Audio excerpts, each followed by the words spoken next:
It began in the fog. In the first week of August 1944, as the remnants of the German 7th Army tried to retreat through the narrow valleys near Falaise, a gray mist covered the fields. To the men on the ground, it seemed like salvation. The Luftwaffe was gone. Allied fighters ruled the skies, and only fog could hide what was left of their armor. Hundreds of tanks and half-tracks crept along muddy lanes, engines coughing, exhaust thick enough to sting the eyes. The soldiers believed the clouds were on their side now, an invisible shield between them and the bombers. But above the fog, in the thin blue air where sunlight still gleamed, the Americans were watching. They did not need eyes anymore. At 15,000 feet, a formation of B-26 Marauders droned eastward, their bomb bays loaded with 500-pounders fitted with a new type of tail fin. Inside the lead plane, a man sat hunched over a glowing radar screen the size of a dinner plate. On the scope, the valley below appeared as a ghostly outline of lines and shadows, the reflection of hills, roads, and metal. He adjusted the dial and saw the bright echoes of something moving, armor columns crawling through the fog. He pressed his throat mic. Target confirmed. Steel traffic on secondary road, grid 47, commence run. When the first bombs fell, the Germans never heard the engines.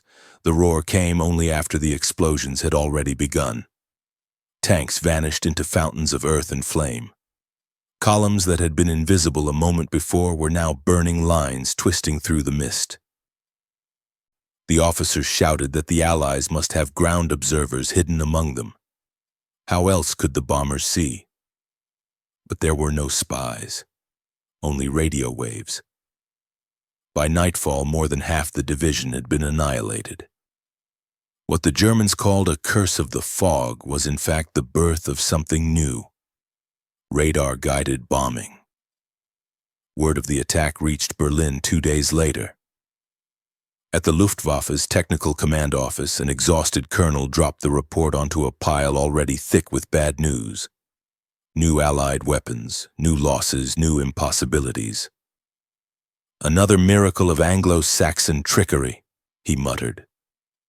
But the engineers who examined the wreckage were not so sure. The craters were evenly spaced, the hits unnaturally precise. Someone suggested a theory that made the room fall silent. Perhaps they can see through clouds. That phrase, through clouds, spread through headquarters like rumor of a ghost. To understand the panic, one must remember what bombing had been until then. For years, weather had ruled the skies. Clouds blinded both sides, grounding missions, saving cities, or dooming offensives. The Luftwaffe's proud doctrine of visual precision had crumbled over Britain when smoke and fog hid the targets. Yet now, in 1944, the Allies seemed unbound by nature itself. At the British Air Ministry, they called the device H2X, or simply Mickey, a compact radar system fitted into the belly of a bomber, projecting ground contours onto a phosphor screen. It had been born from an earlier secret, the H2S radar, developed in basement labs during the Blitz. While the Germans built bigger cannons and thicker armor, the British had built an invisible eye. And when the Americans borrowed it, they turned it into a weapon of coordination. The ability to bomb a road, a bridge, a moving column without ever seeing it. The Germans had tried to build their own version, Berlin, Naxos, Klein-Heidelberg, but each was too late, too crude, too fragile. Their best radar had been smashed when Peenemünde was bombed, their scientists scattered to underground factories. By the summer of 1944, German research was chasing shadows while Allied bombers flew by instruments that made weather irrelevant. For the soldiers on the ground, the effect felt like sorcery. In Normandy, tank crews learned that fog no longer meant safety. A panzer company could hide in a valley, shut down its engines, and still be found. The bombers came when the clouds were thickest, their timing almost deliberate, as if mocking the men below. The radar waves bounced off metal, painting shapes on screens miles away. The sky itself had become an observer. In mid-August, the German command sent a delegation of scientists to analyze bomb fragments from Falaise. Among them was Dr. Karl Richter, a physicist who had once studied radio propagation before the war turned him into a weapons expert. He examined the shattered fins and the impact patterns, noting the consistent spacing of each strike. "This is not blind bombing," he said. "This is geometry." Richter traced the pattern onto a map, each crater forming a near-perfect ellipse around the valley road. The accuracy defied randomness. "It's as if they had measured the ground itself," he murmured. His superior dismissed it. "Impossible. They can't see what's below the clouds." Richter shook his head. "Then perhaps they don't see it as we do." That night, in a drafty room lit by a single lamp, he wrote a memorandum. "It is evident the enemy employs high-frequency radiation for surface mapping. Reflection from terrain and metal likely provides positional reference. Recommend countermeasure research, smoke saturation, frequency jamming." The memo was stamped, filed, and forgotten. There were no resources left for countermeasures. The Reich was collapsing faster than its scientists could write theories. By autumn, radar-guided strikes had become routine. Allied Pathfinder squadrons led bomber streams into cloud-covered cities with eerie precision. Rail yards vanished under curtains of fire. Bridges collapsed into rivers they could not even see. When reports reached the German High Command that British bombers had struck Cologne accurately through a storm, Göring refused to believe it. "They are lucky," he said. "No one can aim without eyes." But radar had given the Allies a new sense, one colder and more reliable than vision. At night, German soldiers began describing the new bombings in almost superstitious terms. "The angels of fog," one survivor called them. There was no warning, no engine growl overhead, no sunlight to betray the silver wings. Only the ground itself began to tremble, followed by a sequence of thunderclaps and fire that turned the fog red. To the terrified men below, it felt as if the bombs were being guided by fate itself. In truth, the miracle was mechanical. Each B-26 or Lancaster carried not only radar but automatic release systems linked to those green screens glowing in the dark. When the crosshairs on the phosphor scope centered over the target echo, a signal tripped, and the bomb racks opened. The precision was astonishing for its time. An error margin of less than 100 meters, invisible to human eyes but perfectly visible to machines. The Germans had relied for years on what they called Augenmaß, the measure of the eye. Their pilots prided themselves on instinct, on experience, on seeing the world in motion. But in the fog over France, that creed died. The Allies had replaced instinct with instrumentation. Far from the front, in a half-destroyed university laboratory in Leipzig, Richter and his colleagues tried to replicate the technology. They scavenged magnetrons from damaged radar sets, wound coils by hand, and scribbled equations on soot-stained chalkboards. Yet the war's end was closing in faster than their experiments.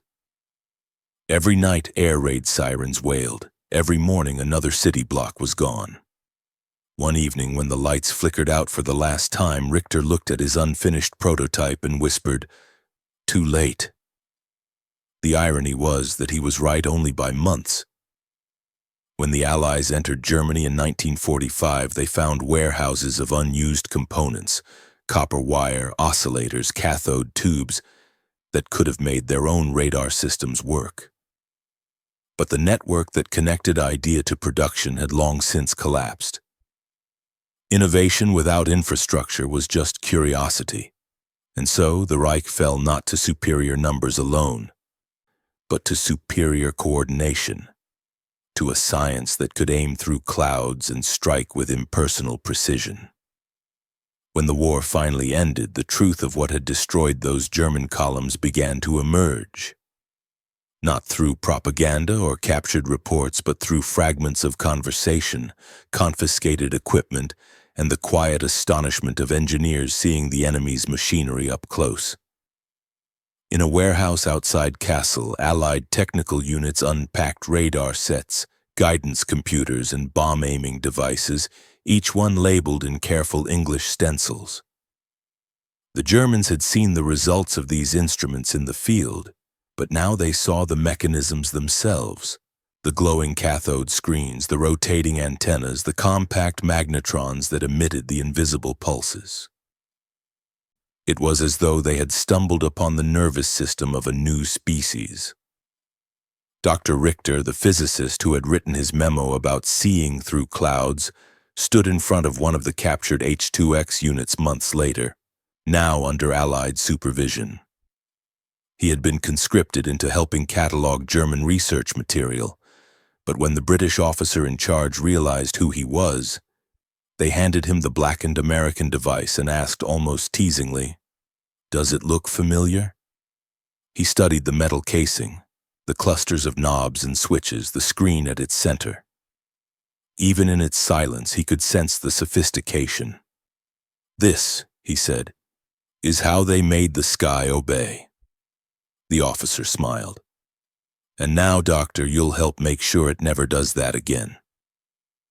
For the German scientific community, the revelation of Allied radar was a mixture of humiliation and wonder. They had imagined the war as a contest of visible machines, tanks, planes, guns. They had not realized that the decisive weapons were the ones that couldn't be seen at all. The Allies had learned to make radio waves into soldiers. Every bomber was no longer blind, every ship no longer deaf. At the Technical University of Munich, surviving professors gathered to review the captured Allied data brought in by occupation forces.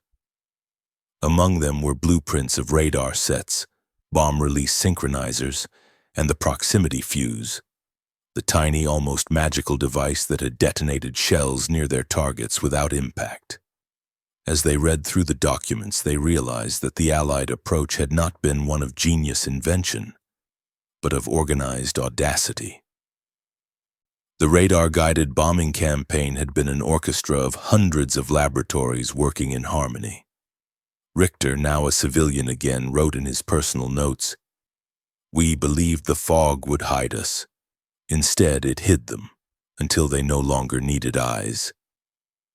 Across the channel at the Royal Air Force's Bomber Command headquarters, the scientists who had created Mickey were already thinking beyond victory. They spoke of how radar would guide not only bombs, but airliners and cargo ships in peace. What had begun as a weapon of precision would soon become a compass for a rebuilding world. In an underground lab near Malvern, a young engineer named John Randall dismantled one of the last operational H2X sets. The magnetron inside, still warm from use, was the same invention that had once been classified above all else. He set it carefully on his desk and smiled to himself. "We've turned the air into a mirror," he said. The Americans took the technology even further. In Massachusetts, engineers at MIT's radiation laboratory began redesigning radar for civilian navigation. The same pulses that had guided bombers through storms would now guide air traffic through clouds. It was a strange symmetry. The invisible weapon that had ended the war now promised to make peace safer. Meanwhile, the remnants of Germany's scientific elite were scattered across the occupation zones. Some, like Richter, were absorbed into Allied programs to help document the Reich's research. Others vanished eastward, drawn into the Soviet sphere. What united them all was the same quiet realization. They had underestimated the world's capacity to adapt. In 1946, during an Allied debriefing in London, Richter was asked what he had thought of the radar attacks during the war. The officer posing the question expected excuses, perhaps bitterness. Instead, Richter gave a small, tired smile. "We called it witchcraft," he said. But I see now. It was mathematics with courage. He explained that the Germans had always prized precision as an art, the perfect measurement, the flawless machine. The Allies had turned precision into an industry. You built your instruments as if they were soldiers, he said, each one disciplined, replaceable, obedient. We built ours as if they were art pieces, beautiful, fragile, and singular. That was the difference. The British officer nodded. Perhaps. But without your obsession for perfection, we might never have tried so hard to outthink you. For a moment, the two men simply looked at each other, former enemies joined by the same quiet respect for invention. Then Richter said something the officer would remember for years. In war, the winner is not the one who sees first, but the one who learns to see differently. When he returned to civilian life, Richter took a teaching post in physics at a small technical school. He taught students who had never heard a bomb fall, who thought of radar as nothing more than a tool for navigation or weather forecasts. Sometimes, when he looked out the classroom window and saw fog rolling over the river, he would pause mid-lecture. His students thought he was lost in thought. They never knew he was remembering a valley in France where fog had once seemed a friend. He never told them about the night the bombs came without warning, or how his unit had tried to run and found nowhere to hide. He simply told them that science had no sides, only consequences. By the 1950s, radar had transformed the skies. Airliners flew across oceans guided by invisible hands. Weather stations mapped storms before they struck. Ships found harbors through darkness. The same technology that had once destroyed armies now saved lives every day. And yet, in the ruins of Europe, old men like Richter still carried the memory of that first radar strike, the day the fog turned from sanctuary into executioner. They understood something the younger generation never would, that every great leap of progress is also a confession of blindness overcome. When Richter died in 1958, the local newspaper printed a small obituary. Physicist and educator, known for post-war work on radio navigation. There was no mention of the war, of the radar, of the invisible storm that had once followed him. But among his belongings, his daughter found a single page of notes folded into a book of equations. In his handwriting, one sentence was underlined twice. In the age of machines that see, the greatest danger is to forget what it means to be blind.